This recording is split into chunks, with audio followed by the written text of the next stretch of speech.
تو یہ کہ بہت بڑا کبیرہ گناہ ہو جائے اور ہمت نہ ہو معافی کی تو کیا کیا جائے؟ یہ تو سچے دل سے توبہ کا معاملہ ہے، کیونکہ قرآن میں اللہ نے بات کہی ہے کہ مومن کا معاملہ یہ ہے کہ اگر وہ بڑے نہیں تو چھوٹے گناہوں کرے گا، لیکن ایک بڑا گناہ نہ کر بیٹھنا کہ اللہ کی رحمت سے مایوس نہ ہونا۔ یہ رحمت سے مایوسی ہے، اگر کوئی سچے دل سے توبہ کرے تو کتنا ہی بڑا گناہ ہو۔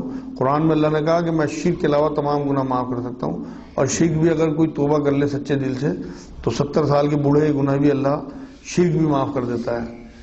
ایک واقعہ میرے یاد آ رہا، حضور اکرم صلی اللہ علیہ وسلم کے زمانے میں ایک عورت تھی، وہ حضرت ابو ہریرہ رضی اللہ تعالیٰ عنہ، جن سے بہت زیادہ حدیثیں مروی ہیں، ابھی بھی کئی حدیثیں ان سے مروی میں نے آپ کو سنائی ہیں۔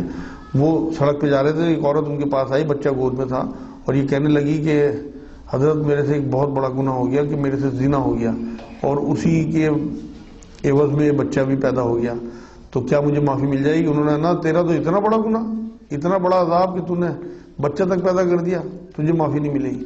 جب وہ گھر پہ پہنچے تو انہیں بڑی بے چینی ہوئی کہ میں نے حضور صلی اللہ علیہ وسلم سے بنا پوچھے یہ بات کہہ دی اسے۔ تو پھر وہ حضور کی بارگاہ میں گئے اور حضور سے یہ بات بتائی، تو حضور صلی اللہ علیہ وسلم نے کہا کہ ابو ہریرہ، کیا تجھے قرآن کی وہ آیت یاد نہیں ہے کہ اللہ توبہ قبول کرنے والا ہے؟ تو نے اسے کس طرح یہ بات کہہ دی؟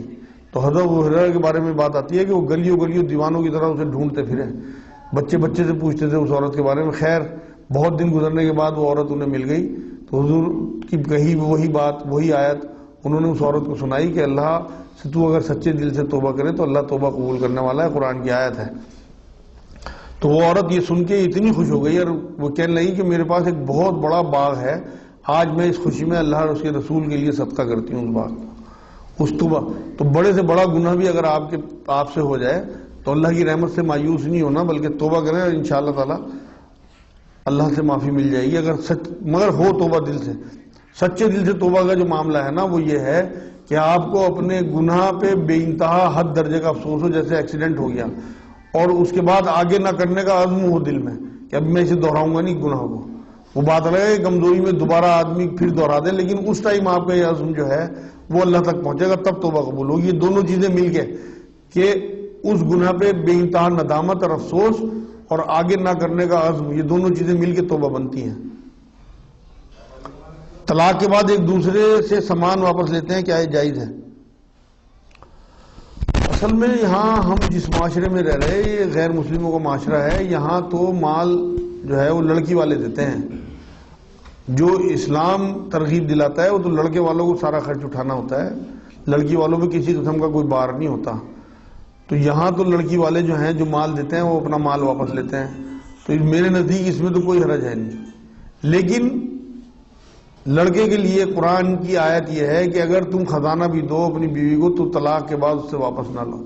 تو کسی لڑکے والوں کو یہ جائز نہیں ہے کہ دیا ہوا زیور یا کپڑے یا کوئی بھی چیز جو اپنی دلہن کو لڑکے نے دی ہو وہ اس سے واپس لے، یہ گناہ ہے میرے نزدیک، قرآن کی اس آیت کی روح سے ناجائز ہے۔ اگر کسی کو قتل کیا ہو تو وہ قاتل نادم ہو اور اس کے گھر والوں سے کس طرح معافی مانگے؟ یہ تو بڑا مسئلہ کا کام ہے، کیونکہ اگر اس نے جا کے بتا دیا کہ میں نے قتل کیا اسے، اگر انہیں پتہ نہ ہو تو وہ تو پکڑوا دیں گے اسے۔ تو اس کا طریقہ یہ ہے، اگر وہ انہیں جانتا ہے اور تعلق کا قریبی معاملہ ہے تو کسی محفل میں بیٹھ کے سب لوگوں سے یہ کہہ دے بھائی جتنے بھی چھوٹے بڑے ہیں، اگر میں نے کسی کوئی جان مال کا عزت کا کوئی نقصان کرا ہو تو مجھے معاف کر دو، یہ تو اس کی ندامت کا معاملہ ہوگا، باقی اللہ سے توبہ کرے۔ اور اگر وہ نہیں جانتا تھا کسے قتل کیا، کیا معاملہ ہو، تو پھر اللہ سے توبہ کرے سچے دل سے، انشاءاللہ تعالی اللہ معاف کرنے والے ہیں، اور اس کا جو نقصان ہوا اس کے گھر والوں کا اللہ انہیں کمپنسیشن دے دیں گے۔ اگر کوئی چیز چوری کی مل رہی ہو، دکاندار بھی بتا دے کہ یہ چوری کی چیز ہے، تو کیا جائز ہے؟ نہ، بالکل بھی جائز نہیں ہے، کیونکہ حضور نے آخری خطبے میں بات فرما دی کہ تم پہ حرام کر دی گئی آج ایک دوسرے کی جان مال اور عزت، تو وہ کسی کی مال کسی کی چیز بیچ ہی نہیں سکتا اور کسی کو خریدنے کا بھی حق نہیں ہے۔ اگر یہ پتہ ہے کہ یہ چوری کی چیز ہے تو وہ بالکل جو ہے اسے خریدنا ناجائز ہے۔ اگر دودھ میں پانی ملا کر بتا کر دیا جائے تو کیا یہ ٹھیک ہے؟ ہاں میرے خیال میں ٹھیک ہے اگر بتا کے دیا جا رہا ہے، کیونکہ حضور نے تو یہ فرمایا نا جو دھوکہ دے وہ ہم میں سے نہیں۔ ایک بار یہ ہوا تھا کہ حضور صلی اللہ علیہ وسلم بازار سے گزر رہے تھے، تو ایک دکاندار کے آگے جو ہے اناج کی کچھ بوری رکھی ہوئی تھی، حضور نے جو ہاتھ مارا اس میں تو اندر گیلے گیہوں تھے، اوپر سوکھے گیہوں تھے. تو حضور صلی اللہ علیہ وسلم نے اس سے پوچھا بھائی یہ کیا ہے؟ تو کہنے لگا حضور بارش آئی تھی، اس طرح پانی پڑا تو وہ اناج جو ہے گیلا ہو گیا، میں نے سوکھا اوپر کر دیا، اسے نیچے گیلے کو نیچے کر دیا. تو حضور صلی اللہ علیہ وسلم نے کہا کہ یہ ٹھیک نہیں ہے، آپ کو یہ جو گیلا گیہوں ہے یہ اوپر رکھنا چاہیے اور سوکھے جو ہیں وہ الگ رکھنے چاہیے. اور آگے فرمایا کہ جو دھوکہ دے وہ ہم میں سے نہیں. وہاں یہ نہیں کہا حضور صلی اللہ علیہ وسلم نے جو خراب چیز ہے اسے آپ بیچ نہیں سکتے، آپ بتا کے دے سکتے ہو.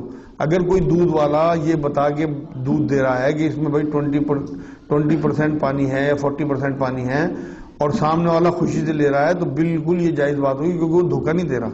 اور اگر کوئی بنا بتائے دے تو وہ ملاوٹ ہے، جھوٹ ہے اور دھوکہ ہے. اور کسی ذہنوں کے سوال ہوتے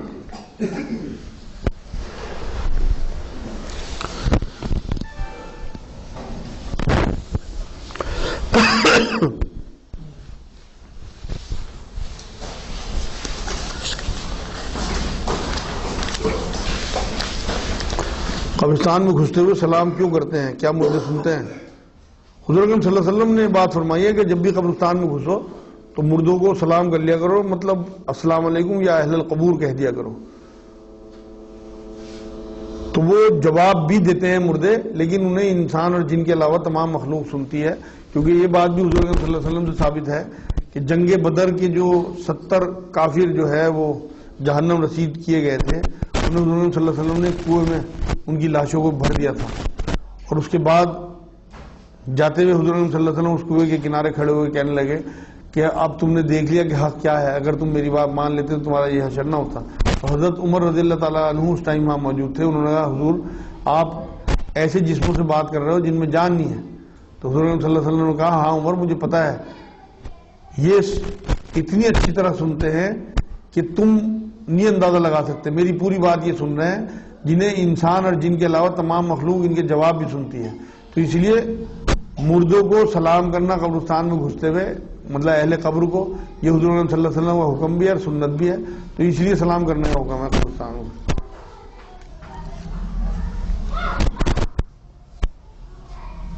کیا مردوں کو یہ علم بھی ہوتا ہے کہ ان کے مرنے کے بعد ان کی اولاد کیا کر رہی ہے یا ان کے گھر والے کیا کر رہے ہیں؟ ان کا سوال یہ ہے کہ کیا مردوں کو یہ علم ہوتا ہے کہ ان کی اولاد یا ان کے وہ گھر والے کیا کر رہے ہیں؟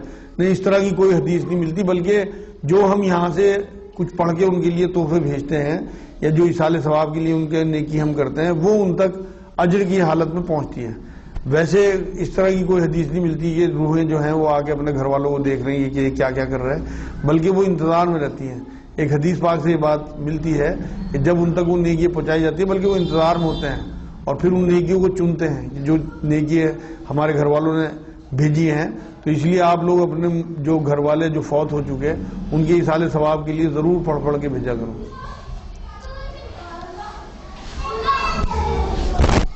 ٹائم کیا ہوگا؟ اور کسی ذہنوں کے پاس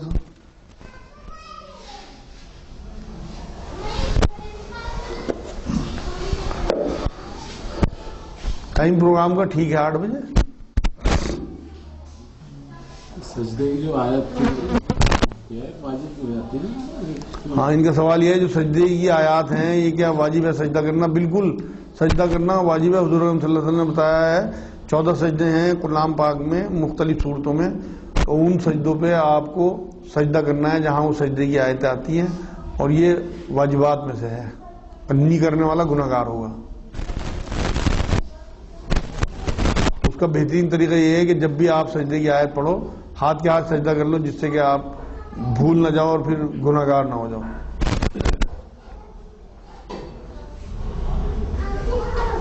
سجدہ سہو کرنے کا صحیح طریقہ کیا ہے؟ ان کا سوال یہ ہے سجدہ سہو کرنے کا صحیح طریقہ کیا ہے؟ سجدہ سہو کرنے کا صحیح طریقہ یہ ہے کہ آپ آخری اتحیات میں جب آپ بیٹھے تو آپ نے اتحیات پڑھی اور درود شریف شروع کرنے سے پہلے ایک سلام پھیرا دائیں طرف اور اس کے بعد پھر 2 سجدے کیے اور پھر پوری اتحیات پڑھنے کے بعد درود اور جو آپ دعا پڑھتے ہیں وہ پڑھ کے پھر دونوں سلام پھیرنے. سجدہ سہو ہو گیا. نیت ہونی چاہیے اصل میں کہ میں سجدہ سہو کر رہا ہوں. اگر شک ہونے مانگنے کے سجدہ مطلب کرنا ہے تو کرنا چاہیے. اگر آپ ان کا سوال یہ ہے اگر شک ہو نماز میں تو کرنا چاہیے. بالکل اگر شک ہو تبھی سجدہ سہو ہے. اگر آپ کو کوئی شک نہیں ہے آپ کی نماز جو ہے وہ مکمل آپ کے ذہن میں ہے تو پھر تو کسی سجدے سہو کی ضرورت ہی نہیں ہے. سجدہ سہو تو یہی حضور اکرم صلی اللہ علیہ وسلم سے جو اللہ نے سجدہ سہو کرایا ہے وہ بھول ہو گئی تھی، حضور اکرم صلی اللہ علیہ وسلم نے 5 رکعت پڑھ دی تھی، تو اسی وجہ سے سجدہ سہو کرایا، کیونکہ حضور سے ویسے تو بھول کا امکان نہیں تھا، لیکن کیونکہ امت کو کوئی چیز دینی تھی اللہ نے، اگر کبھی کوئی غلطی ہو جائے تو سجدہ سہو، اسی لیے وہ سجدہ سہو کیا جاتا ہے، کیونکہ اس میں ہمیں اشکال رہتا ہے کہ ہم نے پوری پڑھی نماز یا زیادہ پڑھ دی یا کم پڑھ دی۔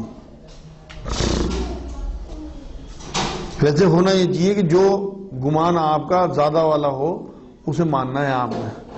اگر آپ کو یہ لگتا ہے کہ ابھی میں نے 3 پڑھی ہیں، چاہے آپ نے 4 پڑھ دی، تو آپ چوتھی پوری کرو اور پھر سجدہ سہو کر لو، چاہے وہ 5 ہو گئی ہوں۔ اگر آپ نے 3 ذہن میں ہے آپ کے اور آپ نے سجدہ سہو کر دیا تو یہ سمجھ کے کہ میں نے 4 ہو گئی میری، اس طرح سے وہ ہوں گی نہیں، پھر آپ کو دہانی پڑے گی نماز۔ اس لیے جو غالب گمان جس پہ ہو زیادہ والی پہ، اس پہ سجدہ سہو کرنا ہے۔